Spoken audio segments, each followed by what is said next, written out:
Benarkah klaim yang disampaikan oleh Donald Trump antara Amerika dan Iran pada saat ini memang telah benar-benar berdamai? Karena menurut beliau, sejak gencatan senjata 7 April 2026 antara Amerika dan Iran, tidak ada lagi baku tembak. Namun di Selat Hormuz, Iran masih tak pegang kendali atas wilayah tersebut. Dan Angkatan Laut Amerika masih tetap berusaha memblokade kapal tanker minyak Iran untuk keluar ke laut. Lalu bagaimana update dari market seperti komoditi, forex, indeks, stok sampai kepada kripto? Kita bahas lengkapnya dalam Weekly Market Outlook.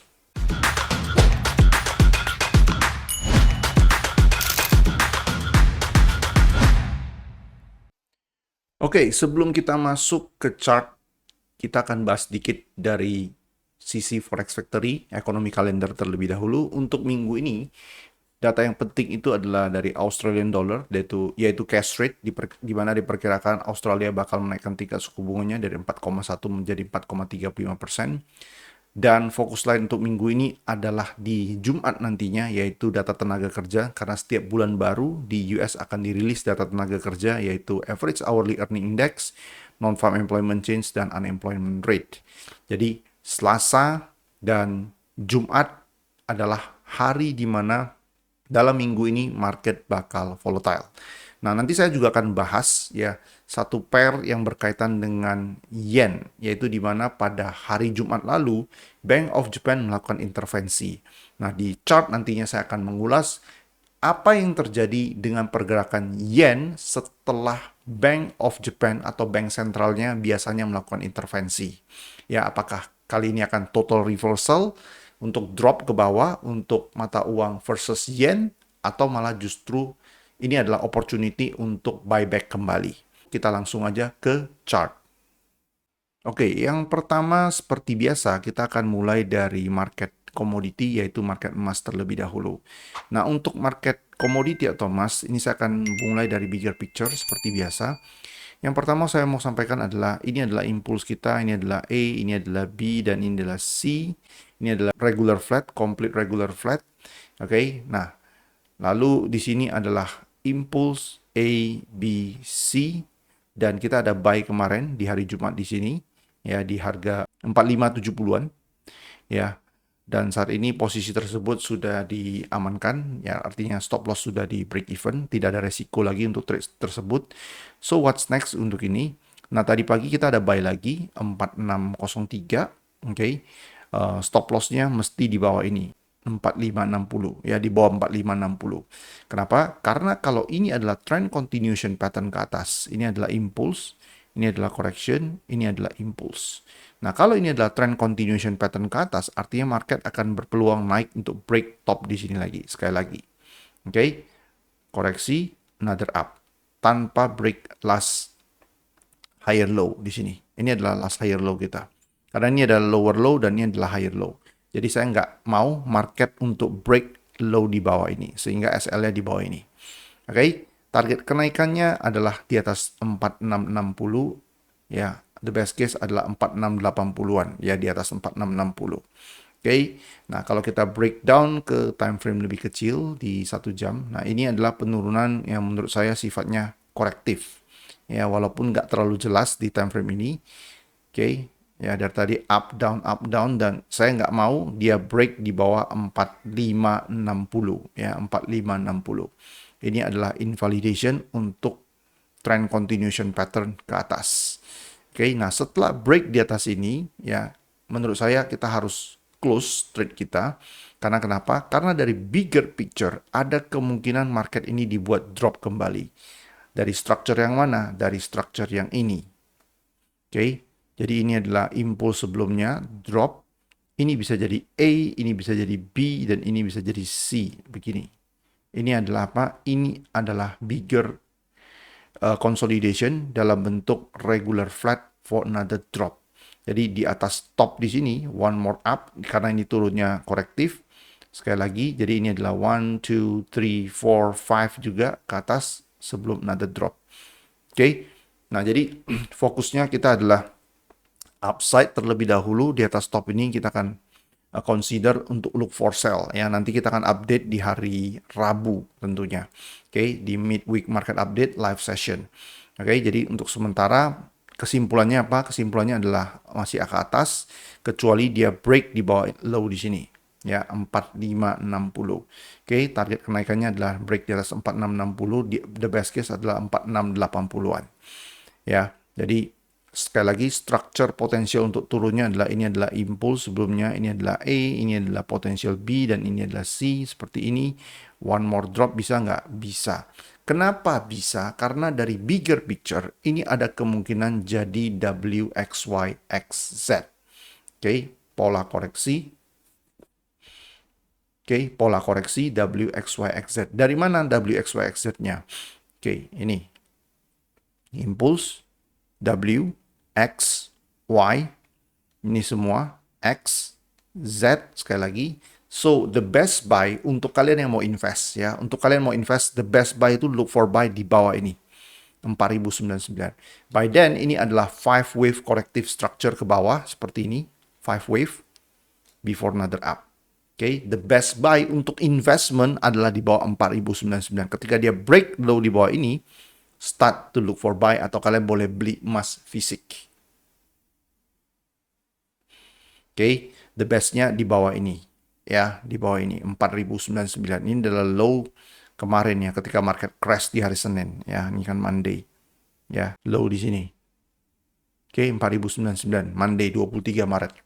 Ya, jadi kedepannya emas masih bisa naik lagi nggak? Bisa. The best buy-nya di mana? The best buy-nya di bawah ini. Kenapa? Karena kalau benar market kasih 5 wave corrective structure, impulse W, X, Y, X, Z. Oke, before another up.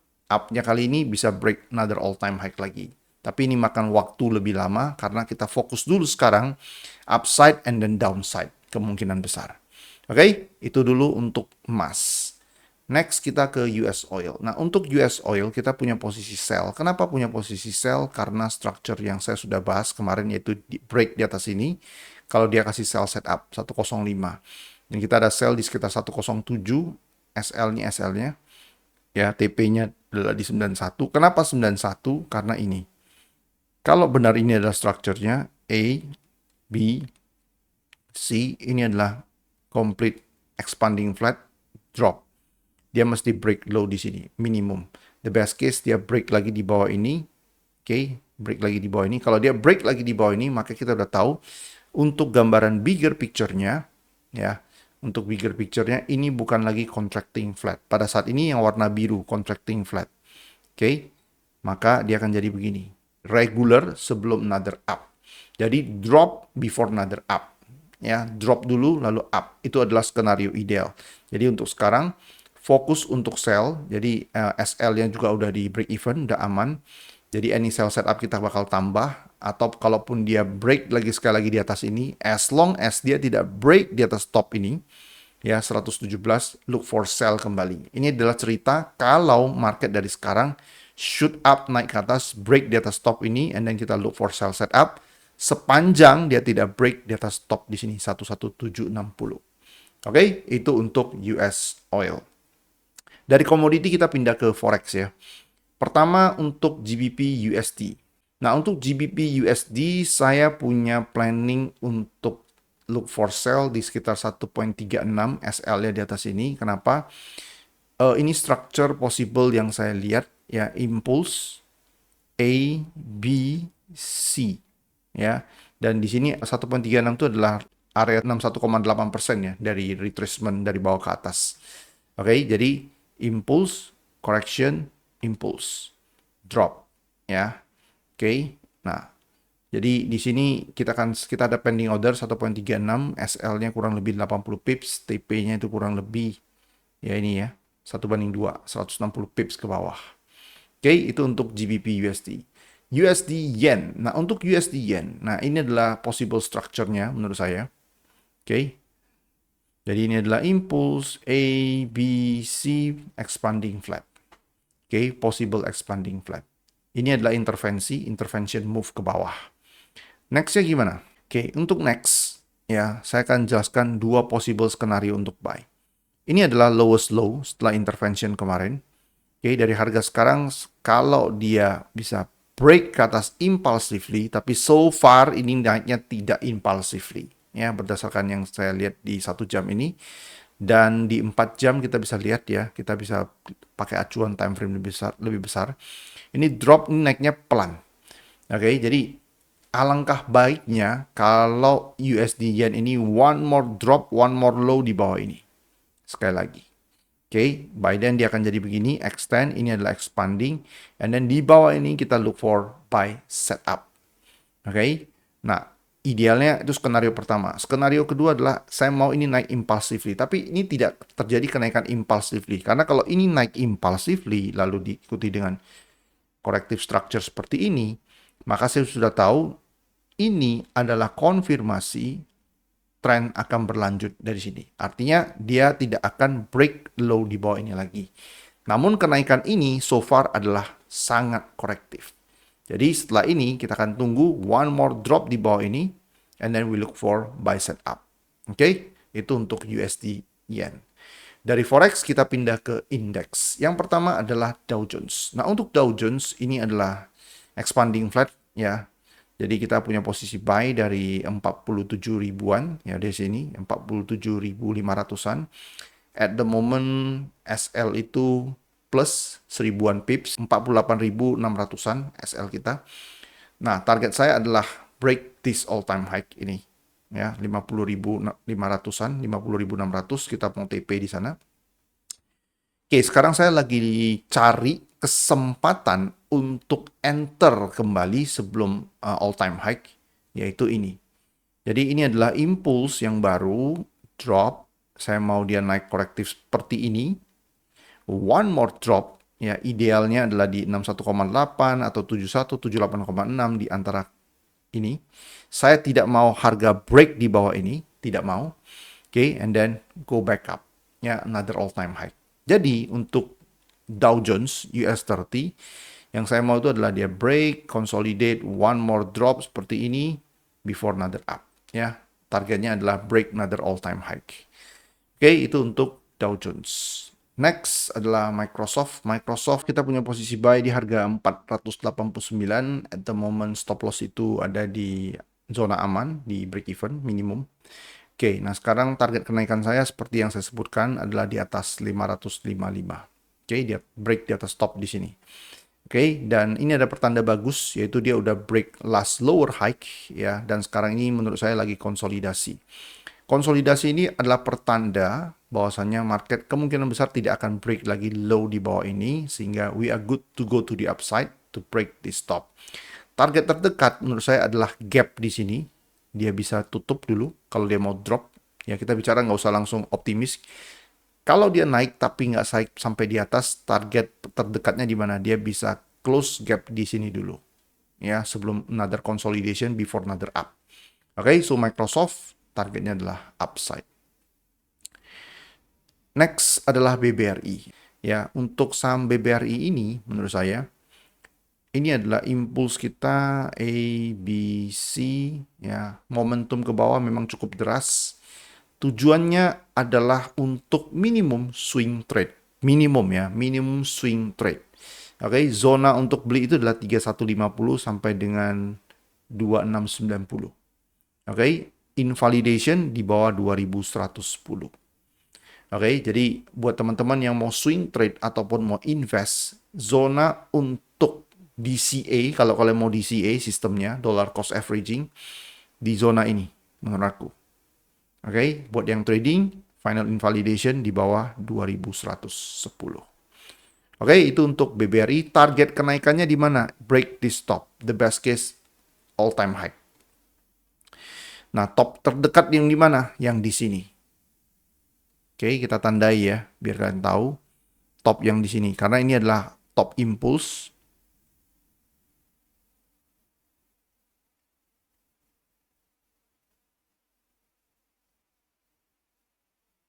Oke, 4.830 top yang di sini ya.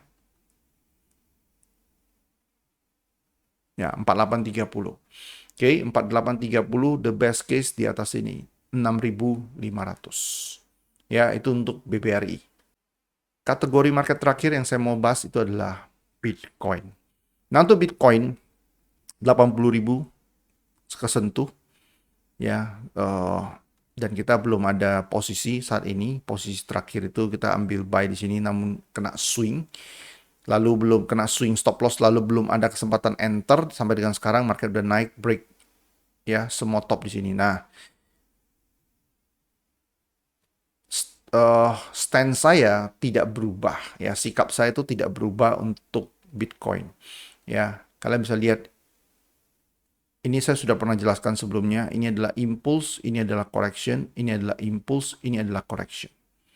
Artinya ini punya magnitude yang sama dengan sebelumnya, one more drop to take this low. Oke, jadi kalian nggak usah FOMO ya. Menurut saya kalian nggak usah FOMO. The best buy untuk kalian mau DCA ya atau mau trade swing trade, the best buy itu adalah di bawah di sini. Oke, jadi dari sekarang sampai nanti itu sikap saya adalah saya akan look for sell setup. Ya, targetnya minimum break this low, minimum 62.500, the best case adalah di bawah 60.000. Oke, ini masih sangat bullish ya, momentumnya sangat kuat. Kita bisa lihat 4 jam sangat-sangat kuat momentumnya.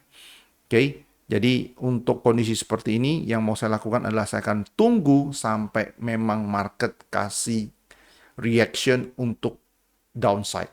Ya, downside yang saya mau itu adalah minimum break di bawah 62.500, the best case di bawah 60.000. Sebelum saya akan mulai untuk invest ya, untuk hold di bawah 60.000, start to buy.